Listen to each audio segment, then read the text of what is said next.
A way to help Augusta Warrior Project. Well, thanks to a world-renowned local painter, if you give, you get something that you just can't buy, no matter how much you're willing to pay. News Channel 6's Ashley Bridges has tonight's big story. If you've lived in this area long, you've probably seen Jim Harrison's palmetto trees or his iconic Coca-Cola signs. A few of you may have even had the pleasure of buying some of his works, but his latest work you can't just buy.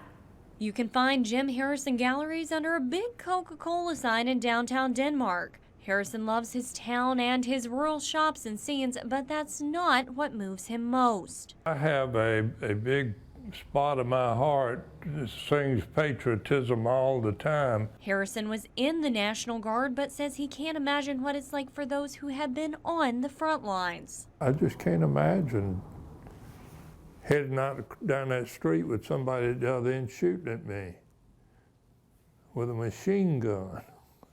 I mean, and yet you keep going. His paintings can get very pricey, but his latest work you have to give to get. Jim reached out to us and said, I would like to do this for you.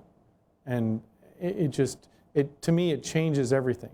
Harrison learned about the Augusta Warrior Project and wanted to play a part, so he did what he does best: paint. The only way to get a print of this American flag on a rural barn is to write a check to support Warrior. As for the painting, it represents more than just patriotism. It is determination and resilience that we live in the greatest country in the world. Harrison isn't quite satisfied yet because this is also about the proceeds. This print allows us to permanently house homeless veterans, get veterans into college and help them stay in school to graduate. For veterans in need, help is on the way, but in the meantime, Harrison wants them to have hope. Hold on and be resilient, and we'll be trying to find help for them, and everybody respects them, so it'll get better. To find out more about Harrison's work and specifically how you can get a copy of that beautiful print and support our veterans, visit WJBF.com. In Denmark, Ashley Bridges, WJBF News Channel 6.